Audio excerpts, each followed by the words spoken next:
make it up. If you make it up, it just has to be positive. Those are my rules. All right? So I'm just going to start off with a little bit of insight into everybody. How many people are motivated about this business? Okay, great. So I'm going to talk a little bit about motivation, and we're going to get into some tactics, but I'm going to start off just a little bit with motivation, because without that, nothing matters. So I actually remember the moment I got it about the power of motivation. Because it was a pretty impactful moment, completely changed my life from that point forward. And I want to share it with you. So I was in the Navy.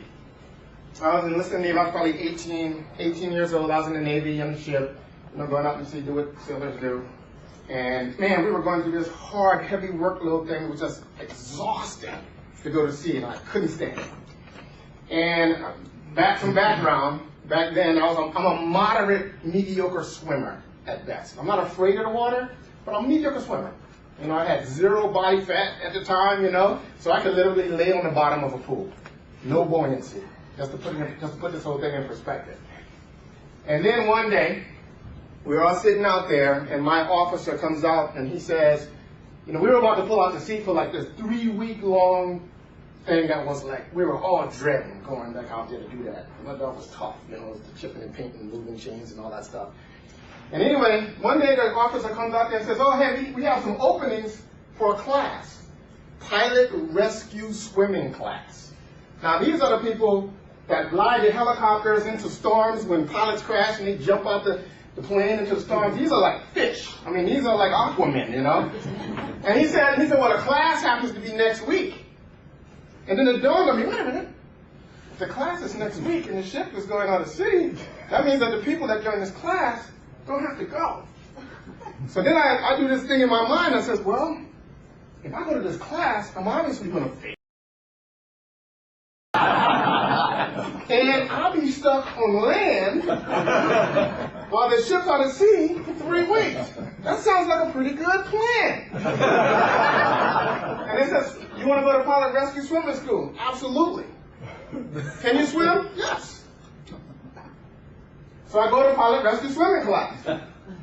And, it's a small group. It's led by SEALs, ex-SEALs. They're like special forces. These are these are hardcore people. And the beginning of the class is just to make sure that everybody can actually swim well enough. And you had to just jump in the pool. It's pretty simple. You had to jump in the pool, swim all the way down. They tell you a certain stroke, and back a certain number of times under a certain time.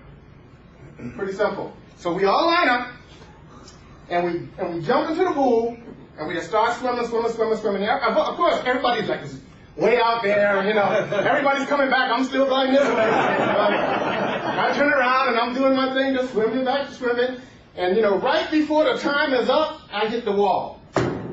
Made it, right? So then he said, all right, next time we got to do it again, different stroke. So now I'm tired already. So we do it, go. Everybody else has had time to kind of rest and stretch and talk. I'm just still coming back. And they say, go. The same thing happens. They go way out ahead of me, and they start coming back, and I'm still going the other way. But then something interesting happened. The people around the pool, because they're already back, and they saw me keep going, saw me trying, started to root for me, started to cheer for me. And I'm like, crap. That's not really what I wanted. They realize I'm not meant to be here yet. And I'm swimming along, and the swimmers are starting to cheer for me. You can do it. Come on, you can make it. And I'm like, ah. Same thing happens. I turn around, I come back, barely make it before the time. Now I'm tired. They're rested, and different stroke, do it again. And I'm like pushing off the ball again. And then I say to myself, because these people, again, people cheering. Come on, you can do it. Come on, you can do it. You can make it. You can do it. Come on. And then I say, okay. I couldn't give up on those people that were rooting for me. And then it dawned on me, there are 6 lifeguards around this pool right now. 6. 6 lifeguards. There is no way possible I can drown. No way possible. I am going to swim until I sink, and they're going to just have to rescue me. I just commit to it. Because I just do the math in my head. I'm like, it's no way you can't, because you don't drown in like a second. You know what I mean? 6 people, they can save me. Right? So I commit to it. And I just stay in the middle, and I stay in the pool. I get towards the side, and I get away from the edge of the pool. I push in the middle of the pool, and then I just start going, and everybody's rooting, come on, you can do it, come on, you can do it. And I'm freaking exhausted. Can hardly move, can hardly make it.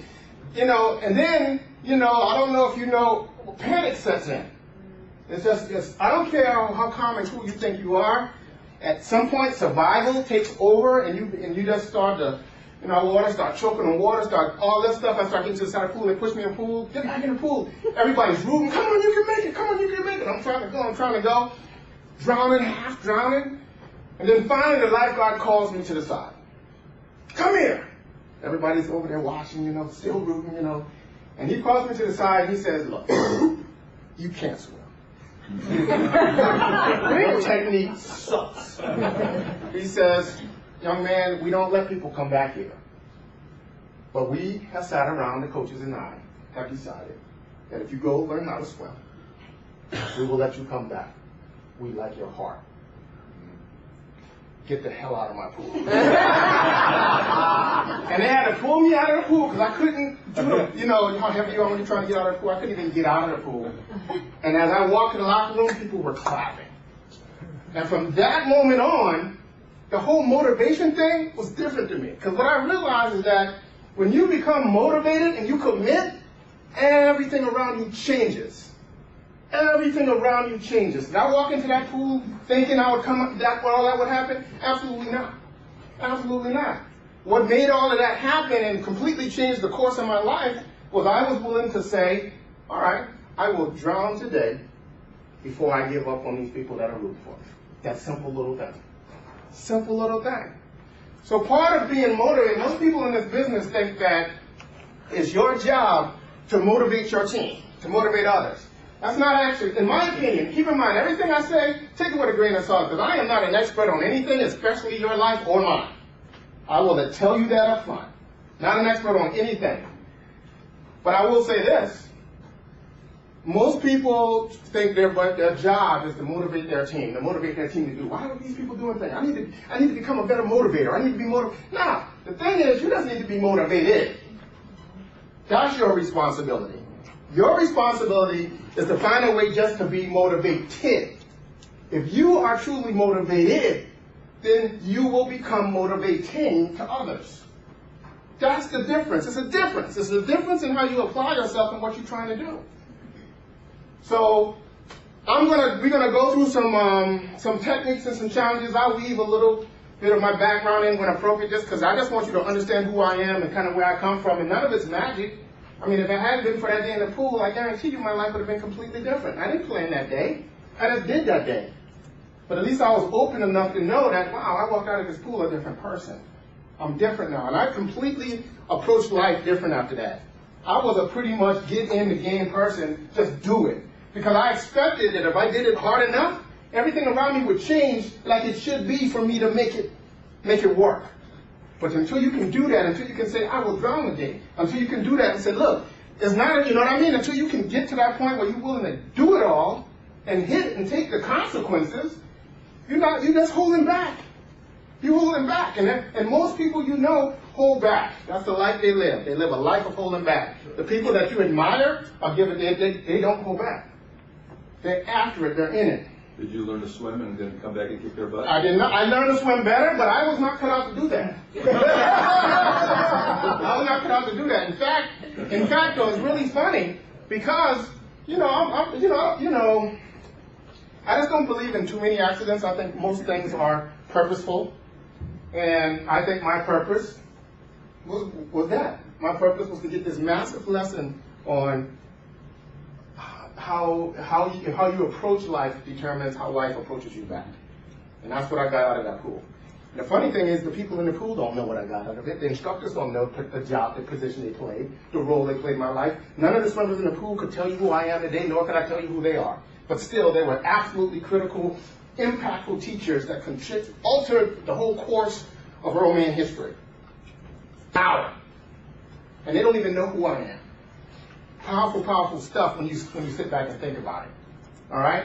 So what I want to do right now, before we get into tactics, I want to ask you a quick question. I want you to think about the most powerful person you know in history, in business, in whatever. I want you to just get a mental image of a person you know that's really powerful, making it happen, that you were like, wow, that person, wow. This is the deal. Without even knowing who you have in your mind, and throughout all of history, you can even go back in time. Go back 1,000 years if you want, 2,000, 3,000, I don't care who you pick. Just pick somebody that's, wow, you went out there and impact a business or an industry or the world. I want you to think about everybody got a person? Mm-hmm. Great. Without even knowing who that person is, you know what their function was in life? A messenger.